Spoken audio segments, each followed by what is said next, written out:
Hello दोस्तों, तो आज हम इस वीडियो में लेकर आए हैं 1857 की क्रांति में बिहार के योगदान से लेकर 1947 तक के इतिहास से।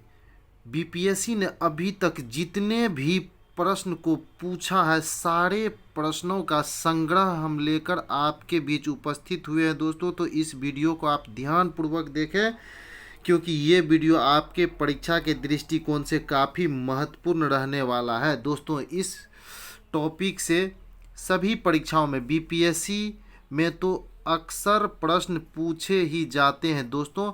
सभी इम्पोर्टेंट प्रश्न हैं और सभी इम्पोर्टेंट प्रश्न का संग्रह इस वीडियो में मैं लेकर आया हूं दोस्तों। तो ध्यानपूर्वक इस वीडियो को देखेंगे। तो हम लोग शुरू करते हैं। सबसे पहले, बंगाल के किस नवाब ने, ध्यान देंगे, पहला प्रश्न है, बंगाल के किस नवाब ने मुंगेर को अपनी राजधानी बनाया था? बंगाल के किस नवाब ने मुंगेर को अपनी राजधानी बनाया था? तो वो थे मीर कासिम। मीर कासिम। बंगाल के किस नवाब ने मुंगेर को अपनी राजधानी बनाया था? तो वो थे मीर कासिम। अगला प्रश्न है, निम्नलिखित में से किस भारतीय को रॉबर्ट क्लाइव ने बिहार का नायाब दीवान नियुक्त किया था? निम्नलिखित में किस भारतीय को रॉबर्ट क्लाइव ने बिहार का नायाब दीवान नियुक्त किया था? ये 44वीं बीपीएससी में पूछा गया प्रश्न है। सिताब राय को। रॉबर्ट क्लाइव ने किसे दीवान नियुक्त किया था बिहार का? तो सिताब राय को नियुक्त किया था। अगला है, गोलघर का निर्माण किस गवर्नर जनरल के समय में किया गया था? गोलघर का निर्माण किस गवर्नर जनरल के समय में किया गया था? Lord Cornwallis. लॉर्ड कॉर्नवालिस के समय गोलघर का निर्माण किया गया था। अगला, 1830 के दशक में पटना नगर केंद्र था। 1830 के दशक में पटना नगर केंद्र था। किस आंदोलन का केंद्र था? तो वो था बहावी आंदोलन का केंद्र। 1830 के दशक में पटना बहावी आंदोलन का केंद्र था। अगला है, निम्न में से संथाल विद्रोह कब हुआ था? तो दोस्तों, संथाल विद्रोह कब हुआ था? 1855-56 ईस्वी में। संथाल विद्रोह कब हुआ था? 1855-56 ईस्वी में। कई बार बीपीएससी में ये प्रश्न पूछे गए हैं। पटना के 1857 के स्वतंत्रता संग्राम के नेता कौन थे? पटना के 1857 के स्वतंत्रता संग्राम के नेता थे पीर अली खान। कौन थे दोस्तों? पीर अली खान। पीर अली खान। आगे देखेंगे, 1857 की क्रांति के दौरान बिहार में क्रांतिकारियों के नेता थे बाबू वीर कुंवर सिंह। 1857 की क्रांति के दौरान बिहार में क्रांतिकारियों के नेता थे बाबू वीर कुंवर सिंह। अगला है, बाबू कुंवर सिंह 1857 की क्रांति के नेताओं में से किसका प्रतिनिधित्व करते थे? बाबू कुंवर सिंह 1857 की क्रांति के नेताओं में से किसका प्रतिनिधित्व करते थे? तो जगदीशपुर का प्रतिनिधित्व करते थे। किसका प्रतिनिधित्व करते थे कुंवर सिंह? जगदीशपुर का। आगे देखेंगे, अगला प्रश्न है, ध्यान से देखिए दोस्तों। अगला प्रश्न है कि 1860 में प्रकाशित नील दर्पण नील की खेती करने वाले की दुर्दशा चित्रित करता है। नील दर्पण के रचनाकार कौन थे? तो नील दर्पण के रचनाकार कौन थे? दीनबंधु मित्र। दीनबंधु मित्र नील दर्पण के रचनाकार थे। अगला प्रश्न है, मुजफ्फरपुर में किंग्स फोर्ट की हत्या का प्रयास कब किया गया? मुजफ्फरपुर में किंग्स फोर्ट की हत्या का प्रयास कब किया गया? 1908 ईस्वी में। कब किया गया? 1908 ईस्वी में। अगला प्रश्न है, बिहार में परमानेंट सेटलमेंट लागू करने का क्या कारण था? परमानेंट सेटलमेंट लागू करने का बिहार में क्या कारण था? तो जमींदारी प्रथा का निर्मूलन। क्या था दोस्तों? जमींदारी प्रथा का निर्मूलन था। कारण किस चीज़ का? परमानेंट सेटलमेंट लागू करने का कारण क्या था? जमींदारी प्रथा का निर्मूलन। आगे देखेंगे, अगला प्रश्न है, ध्यान से सुनेंगे दोस्तों। अगला प्रश्न है, बिहार में अलग प्रांत के लिए आंदोलन जिसके निर्माण स्वरूप वर्ष 1911 में बिहार एवं उड़ीसा के नए प्रांत का निर्माण हुआ, इसका नेतृत्व किसने किया था? तो सच्चिदानंद सिन्हा ने किया था। किसने किया था? सच्चिदानंद सिन्हा ने। अगला प्रश्न है, बिहार बंगाल से अलग कब हुआ तथा बिहार की स्थापना कब की गई थी? बिहार बंगाल से अलग कब हुआ तथा बिहार की स्थापना कब की गई? तो 1912 ईस्वी में। बिहार बंगाल से कब अलग हुआ? 1912 ईस्वी में। भारतीय राष्ट्रीय कांग्रेस का 28वां अधिवेशन कहाँ किया गया था? तो बांकीपुर में। भारतीय राष्ट्रीय कांग्रेस का 28वां अधिवेशन जो वो बांकीपुर में किया गया था। बिहार में कांग्रेस का प्रथम अधिवेशन कहाँ रखा गया? बिहार में कांग्रेस का प्रथम अधिवेशन पटना में रखा गया। बिहार में कांग्रेस का प्रथम अधिवेशन कहाँ रखा गया? पटना में। अगला, पटना लोन का गांधी मैदान के रूप में नामकरण कब किया गया था? चंपारण सत्याग्रह के दौरान। दोस्तों ध्यान देंगे, गांधी मैदान का पहले नाम था पटना लोन, जिसे चंपारण सत्याग्रह के दौरान गांधी मैदान कर दिया गया। पटना लोन का नाम बदलकर गांधी मैदान किस आंदोलन के दौरान किया गया था? चंपारण सत्याग्रह के दौरान किया गया था। अगला, बिहार में महात्मा गांधी के पूर्व सापेक्ष राष्ट्रीय सक्रियता की अनुपस्थिति इसके अभाव में देखी जाती है। एकीकृत समुदाय, चरमपंथी समूह, रचनात्मक क्षेत्रीय अभिजन, वर्चस्वशाली मध्य वर्ग। तो दोस्तों इसका सही उत्तर हो जाएगा एकीकृत समुदाय। कौन सा होगा? एकीकृत समुदाय। अगला प्रश्न है, किस क्षेत्र में राहुल संकृत्यायन, ध्यान देंगे, किस क्षेत्र में राहुल संकृत्यायन 1920 के असहयोग आंदोलन में सक्रिय थे? किस क्षेत्र में राहुल संकृत्यायन 1920 के असहयोग आंदोलन में सक्रिय थे? तो वो क्षेत्र था कौन सा? छपरा। वो कौन सा क्षेत्र था? छपरा। छपरा में राहुल संकृत्यायन काफ़ी सक्रिय थे असहयोग आंदोलन के दौरान।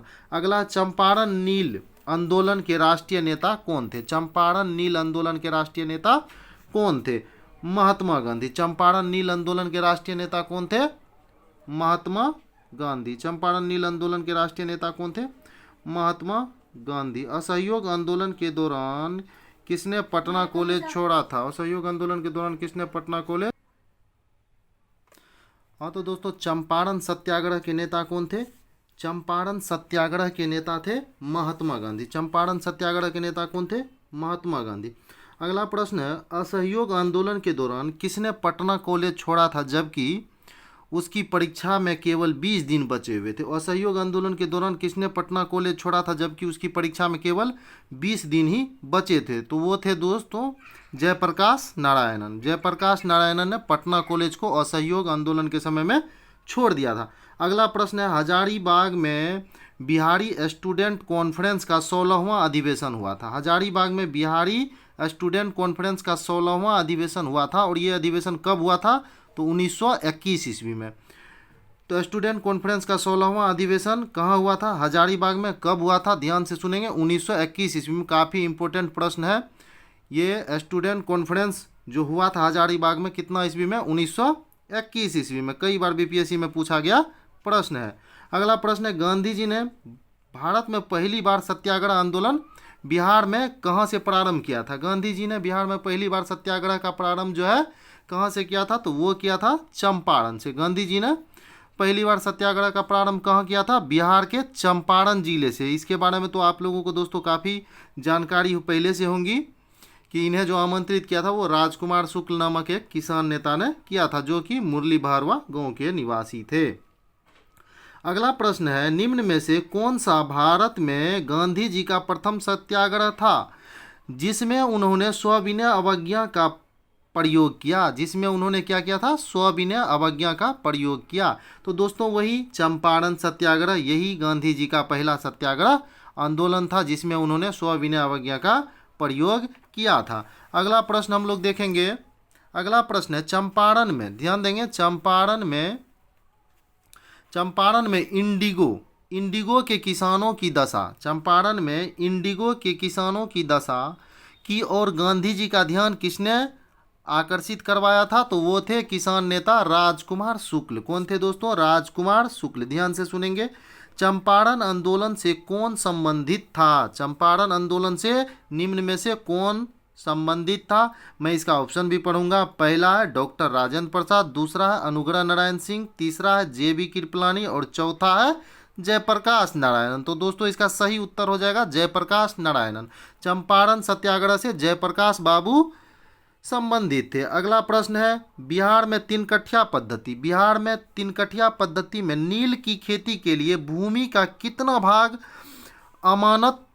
अमानत रखा जाता था? बिहार में 3 कठिया पद्धति में नील की खेती के लिए भूमि का कितना भाग अमानत रखा जाता था? तो दोस्तों इसका सही उत्तर हो जाएगा 3/20, यानी 20 कट्ठा में से 3 कट्ठा अमानत रखा जाता था। किसी भी किसान को 20 कट्ठे में से 3 कट्ठे पर नील की खेती निश्चित रूप से जबरन करना ही पड़ता था। कहाँ पे दोस्तों? चंपारण में। अगला प्रश्न है, किसान दुखी, दुखी आत्मा, दुखी हृदय जैसे छंदम नामों के तहत लिखकर चंपारण के किसानों की दुर्दशा पर किसने प्रकाश डाला था? पीर मोहम्मद मुनीस ने। किसने प्रकाश डाला था? पीर मोहम्मद मुनीस ने। पीर मोहम्मद मुनीस ने किसने दुखी आत्मा और दुखी हृदय जैसे छंदम को लिखकर किसान के दुर्दशा के तरफ पूरे देश के लोगों का ध्यान आकृष्ट करने का प्रयास किया था? पीर मोहम्मद मुनीस ने। काफ़ी इम्पोर्टेंट प्रश्न है दोस्तों, जो कि 56वीं और 59वीं दोनों बीपीएससी में पूछा गया प्रश्न है। ये 56वीं बीपीएससी में भी पूछा गया था और 59वीं बीपीएससी में पूछा गया था। तो दोस्तों 69वीं बीपीएससी के मद्देनज़र ये काफ़ी इम्पोर्टेंट प्रश्न है कि दुखी आत्मा और दुखी हृदय जैसे छंदम को लिखकर किसने किसान की दुर्दशा की तरफ ध्यान आकृष्ट करवाया था? तो वो थे पीर मोहम्मद मुनीस साहब। अगला प्रश्न है, प्रभावती देवी। ध्यान देंगे, प्रभावती देवी किस क्षेत्र की स्वतंत्रता संग्राम सेनानी थी? प्रभावती देवी किस क्षेत्र की स्वतंत्रता संग्राम सेनानी थी? ध्यान से देखेंगे, प्रभावती देवी किस क्षेत्र की स्वतंत्रता संग्राम सेनानी थी? तो ये थी चंपारण में सक्रिय थी। प्रभावती देवी चंपारण में काफ़ी सक्रिय थी। स्वतंत्रता आंदोलन के दौरान ये चंपारण में प्रभावती देवी काफ़ी सक्रिय थी। अगला प्रश्न है, बिहार में किस स्थान पर भारतीय राष्ट्रीय कांग्रेस का 1922 का अधिवेशन हुआ था? बिहार के किस स्थान पर भारतीय राष्ट्रीय कांग्रेस का 1922 का अधिवेशन हुआ? तो वो था गया में भारतीय राष्ट्रीय कांग्रेस का 1922 का अधिवेशन हुआ था। तो गया में भारतीय राष्ट्रीय कांग्रेस के 1922 का अधिवेशन हुआ था। अगला प्रश्न है, 1922 में इंडियन नेशनल कांग्रेस के गया अधिवेशन के अध्यक्ष कौन थे? तो गया अधिवेशन के अध्यक्ष थे चित्तरंजन दास। 1922 ईस्वी में गया में जो कांग्रेस का अधिवेशन हुआ था उसके अध्यक्ष कौन थे? चित्तरंजन दास थे। तो दोस्तों ये भी प्रश्न कई बार बीपीएससी में पूछा गया है। ये भी आपके परीक्षा के दृष्टिकोण से काफ़ी महत्वपूर्ण प्रश्न है। अगला प्रश्न है, इनमें से कौन बिहार का किसान नेता था? पहला ऑप्शन है स्वामी विद्यानंद, दूसरा ऑप्शन है स्वामी सहजानंद, तीसरा ऑप्शन है सरदार वल्लभ भाई पटेल। तो सही उत्तर हो जाएगा, ध्यान देंगे, सही उत्तर इसका हो जाएगा 2 और 3 ऑप्शन, यानी स्वामी सहजानंद और सरदार वल्लभ भाई पटेल। स्वामी सहजानंद और सरदार वल्लभ भाई पटेल ये दोनों बिहार के किसान नेता थे। ठीक है। अगला प्रश्न है, बिहार में किसान सभा की स्थापना किसके द्वारा की गई थी? बिहार में किसान सभा की स्थापना किसके द्वारा की गई थी? तो दोस्तों सहजानंद सरस्वती के द्वारा। बिहार में किसान सभा की स्थापना सहजानंद सरस्वती के द्वारा किया गया था। अगला प्रश्न है, बिहार के उस क्रांतिकारी का नाम बताइए जिसने सितंबर 1928 में हिंदुस्तान सोशलिस्ट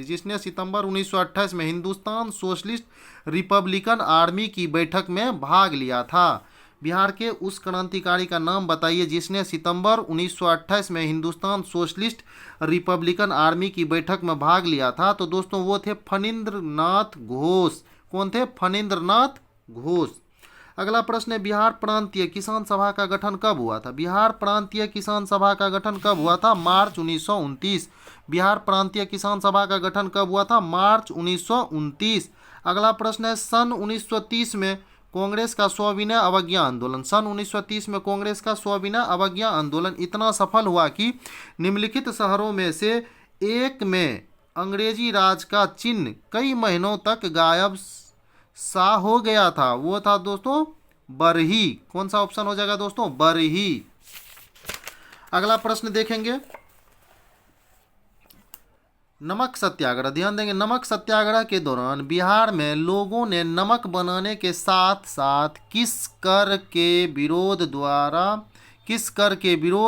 के द्वारा सरकार का विरोध किया? किस कर के विरोध के द्वारा सरकार का विरोध किया था? तो वो कर था चौकीदारी कर। वो कौन सा कर था? चौकीदारी कर। तो नमक सत्याग्रह के दौरान कौन से कर का विरोध किया गया था? तो चौकीदारी कर का विरोध किया गया था। अगला प्रश्न है बिहार सोशलिस्ट पार्टी का कब गठित हुई? बिहार सोशलिस्ट पार्टी कब गठित हुई? 1934 ईस्वी में। अगला प्रश्न है बिहार सोशलिस्ट पार्टी के संस्थापक कौन थे? बिहार सोशलिस्ट पार्टी के संस्थापक कौन थे? जयप्रकाश नारायणन। बिहार सोशलिस्ट पार्टी के संस्थापक कौन थे? जयप्रकाश नारायणन। अगला प्रश्न है अखिल भारतीय किसान कांग्रेस का गठन किया गया था। कब किया गया था? 1936 ईस्वी में। अखिल भारतीय किसान कांग्रेस का गठन कब किया गया था? 1936 ईस्वी में। तो दोस्तों ये सारे प्रश्न आपके परीक्षा के दृष्टिकोण से काफ़ी महत्वपूर्ण है।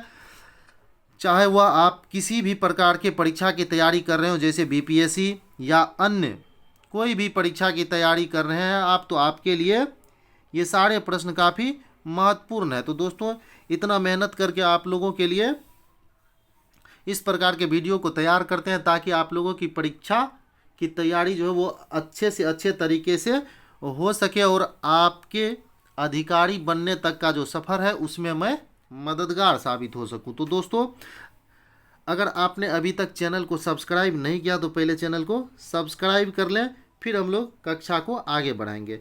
तो अगला प्रश्न है दोस्तों अखिल भारतीय किसान कांग्रेस का गठन कब किया गया था? 1936 ईस्वी में। अगला है मुंगेर का बहड़िया ताल विरोध का उद्देश्य क्या था? मुंगेर के बहड़िया ताल विरोध का उद्देश्य क्या था? तो बकास्त भूमि की वापसी की मांग करना। मुंगेर के बहड़िया ताल विरोध का उद्देश्य क्या था? बकास्त भूमि का वापसी करना। मुंगेर के बहड़िया ताल विरोध का उद्देश्य क्या था? बकास्त भूमि का वापसी करना। अगला प्रश्न है बिहार और उड़ीसा का विभाजन कब हुआ था? बिहार और उड़ीसा का विभाजन कब हुआ था? 1936 ईस्वी में। बिहार और उड़ीसा का विभाजन कब हुआ था दोस्तों? 1936 ईस्वी में। बिहार और उड़ीसा का विभाजन कब किया गया था? 1936 ईस्वी में। गोरक्षा के मुद्दे पर। अगला प्रश्न है गोरक्षा के मुद्दे पर बिहार के शाहाबाद, गया एवं पटना जिले में भयानक हिंदू मुस्लिम दंगे हुए। ये दंगा किस वर्ष हुआ था दोस्तों? 1939 ईस्वी में। कब हुआ था ये दंगा? 1939 ईस्वी में। फिर से इस प्रश्न को सुनेंगे आप लोग। गोरक्षा के मुद्दे पर बिहार के शाहाबाद, गया एवं पटना जिले में भयानक हिंदू मुस्लिम दंगा हुआ था। कब हुआ था? 1939 ईस्वी में।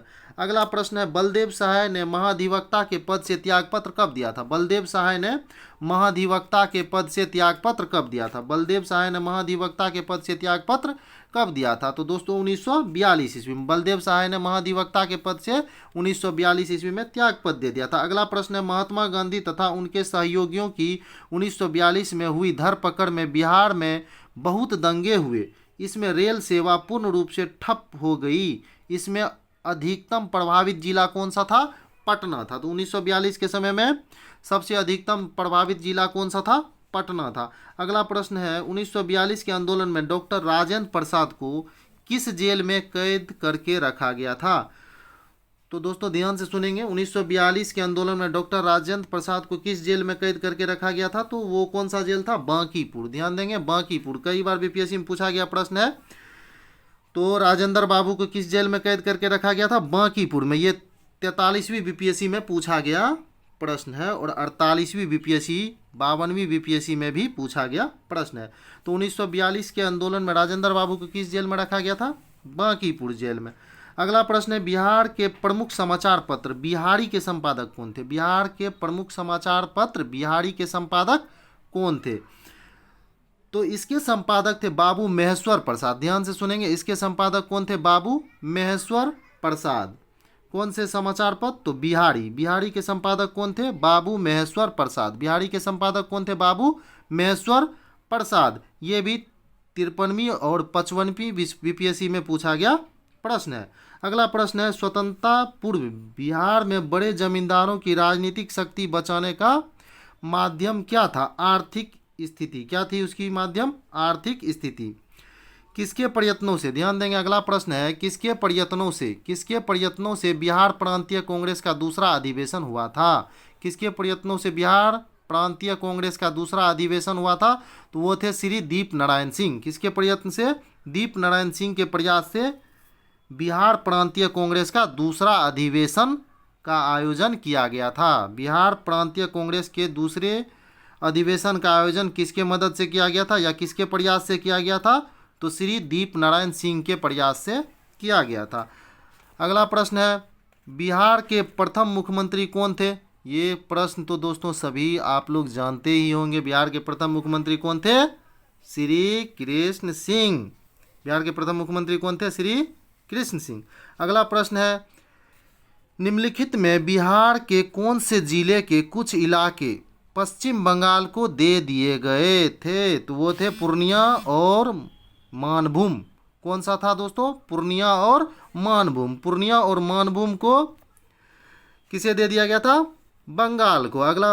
अगला और आखिरी प्रश्न है दोस्तों, ध्यान से सुनेंगे। झारखंड बिहार से कब अलग हुआ? झारखंड बिहार से कब अलग हुआ? 15 नवंबर 2000 ईस्वी। तो दोस्तों ये थे उन प्रश्नों के संग्रह जिसे कि बीपीएससी में अभी तक पूछा गया है। तो दोस्तों ये सारे प्रश्न वही थे जिसे बीपीएससी में पूछा गया है। और ये किस चैप्टर से लिया गया था? तो 1857 की क्रांति में बिहार के योगदान से लेकर 1947 तक का जो इतिहास है उनके सारे महत्वपूर्ण प्रश्नों का ये संग्रह था जिसे बीपीएससी अपने परीक्षा में बार बार पूछती है। तो दोस्तों इसे आप लोग ध्यानपूर्वक सुन लिए होंगे और हमें आशा है कि ये प्रश्न आपको याद भी हो गए होंगे। अगर दोस्तों इसमें किसी प्रकार की भी आपको कठिनाई हो तो निश्चित रूप से कमेंट बॉक्स में कमेंट करें और मुझे कमेंट करके बताएं कि आपकी परेशानी किस प्रकार की है, ताकि मैं उस टॉपिक पर भी वीडियो लेकर आपके बीच उपस्थित हो सकूं और आपकी परीक्षा की जो तैयारी चल रही है वो बेहतर से बेहतर बनाई जा सके और आपके अधिकारी बनने तक के सफ़र में मैं मददगार साबित हो सकूं। तो दोस्तों अभी तक आपने चैनल को सब्सक्राइब नहीं किया तो पहले चैनल को सब्सक्राइब कर लें, क्योंकि इतनी मेहनत से मैं वीडियो आपके लिए ही बनाता हूं ताकि आपकी परीक्षा की जो तैयारी है वो बेहतर से बेहतर हो सके और अब आप बन सकें अधिकारी। तो दोस्तों थैंक यू। आज की कक्षा को यही समाप्त करते हैं।